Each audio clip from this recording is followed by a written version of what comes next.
তোমাদের এই বাহিনীর ইতিহাস আছে, যে ইতিহাস অনেকেই জানে না। সেই ইতিহাস দিন লেখা হবে, সেই দিন তোমরা জানতে পারবা।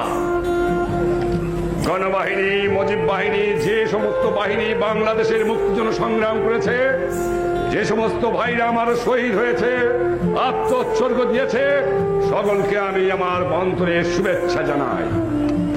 স্বাধীনতা পেয়েছি বটে, কিন্তু অত্যন্ত এত রক্ত কোনো জাতি কোনোদিন দেয় নাই। মানুষ যে এত নৃশংস হতে পারে, মানুষ যে এত নিচ হতে পারে, মানুষ যে এত পশু হতে পারে, তা যা পাকিস্তানের সৈন্যবাহিনী দেখিয়েছে, দুনিয়ার ইতিহাসে কেউ তা দেখায় নাই। লক্ষ লক্ষ গ্রাম পোড়ায় দিয়েছে, লক্ষ লক্ষ মা বোনকে হত্যা করেছে, লক্ষ লক্ষ মা বোনকে অত্যাচার করে শেষ করেছে, আমার মা বোনের উপর পাশবিক অত্যাচার করেছে।